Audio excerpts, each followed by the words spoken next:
ত্রিপুরা রাজ্যে করুণ অবস্থায় ঢুকছে বিদ্যুৎ দপ্তর। দীর্ঘ 1.5 মাস যাবৎ বিদ্যুৎ নেই একটি এলাকায়। একটি গোটা গ্রাম ইতিমধ্যেই বলা যেতে পারে অন্ধকারাচ্ছন্ন হয়ে পড়েছে বিদ্যুতের অভাবে। এরকমই একটি চিত্র আবারও উঠে এসেছে ত্রিপুরার বিলোনিয়া মহকুমা থেকে।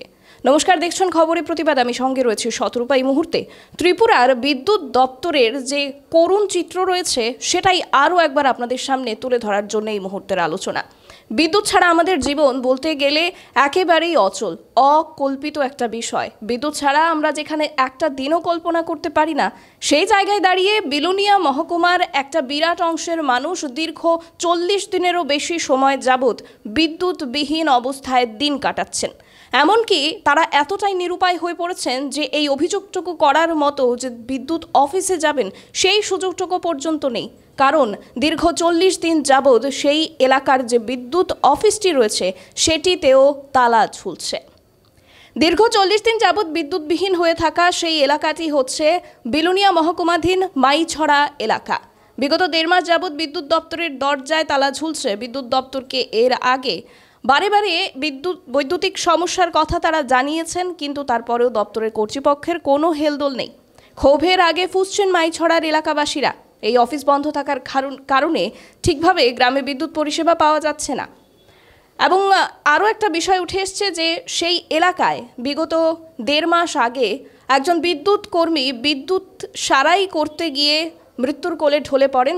ওনার নাম ছিল বিদ্যুৎ অফিসের কর্মী লিটন রুদ্রপাল, এবং ওনার মৃত্যুর ঘটনার পর থেকেই এই বিদ্যুৎ অফিসে তালা ঝুলছে।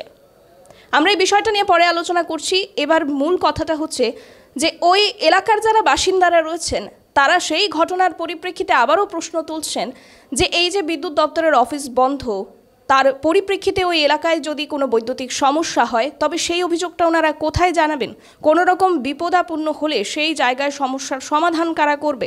বর্তমান সময়ে এলাকায় যদি বিদ্যুৎ নিয়ে কোনো সমস্যা হয় তাহলে সে লাইন সারাই করার জন্যেও কোনো বিদ্যুৎ কর্মীই নেই ওই এলাকায়। অতি দ্রুত যেন মাইছড়া বিদ্যুৎ বিভাগের কল অফিসে বিদ্যুৎ কর্মী দেওয়া হয় এবং অফিসের তালা খোলা হয়, সে নিয়ে দাবি তুলছেন এলাকাবাসীরা। আমরা দেখতে পেয়েছি বিগত কিছু সময়ের মধ্যে একাধিক এই ধরনের ঘটনা সামনে এসছে, যেখানে রাজ্যের বিভিন্ন জায়গাতে বিদ্যুৎ সারাইয়ের কাজ করতে গিয়ে একাধিক বিদ্যুৎ কর্মী মৃত্যুর কোলে ঢলে পড়েছেন। এটার পেছনে কে দায় সেই নিয়ে কারোর কোনো উক্তি নেই।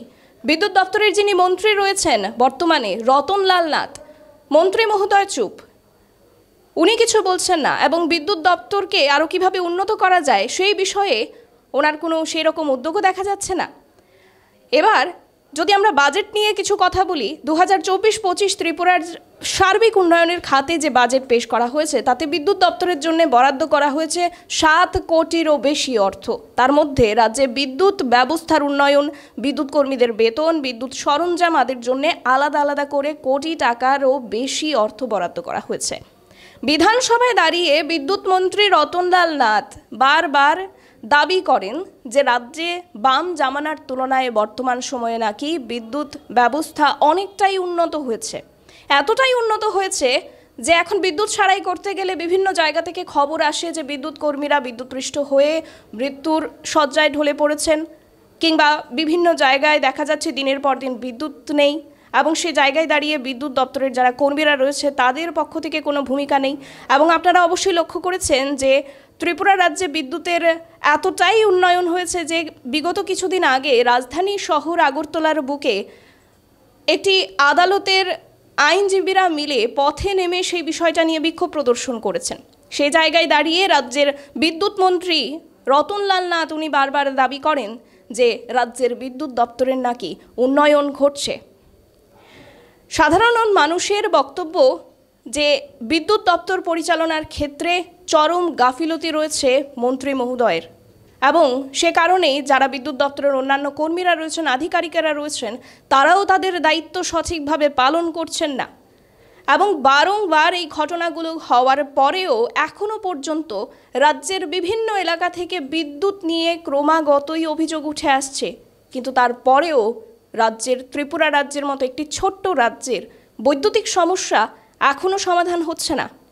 তাই সাধারণ মানুষের একটা প্রশ্ন যে বিদ্যুৎ দপ্তরের দায়িত্ব যার হাতে দেওয়া হয়েছে, আদৌ কি উনি সঠিকভাবে পরিচালনা করতে পারছেন বিদ্যুৎ দপ্তরটিকে, নাকি এবার দপ্তরটি হয়তো অন্য কারোর হাতে হস্তান্তর করে দিয়ে দেখা যেতে পারে যে ত্রিপুরার বৈদ্যুতিক ব্যবস্থার আদৌ কিছুটা উন্নয়ন ঘটে কিনা, এবং মানুষের যে প্রতিনিয়ত এই বিদ্যুৎ সমস্যা নিয়ে, বিদ্যুৎ বিভ্রাট নিয়ে ভোগান্তি, সেই ভোগান্তিটা কিছুটা লাঘব হয় কিনা। আপনাদের কি মন্তব্য জানাবেন কমেন্ট সেকশনে এবং চোখ রাখবেন খবরের প্রতিবাদে। নমস্কার।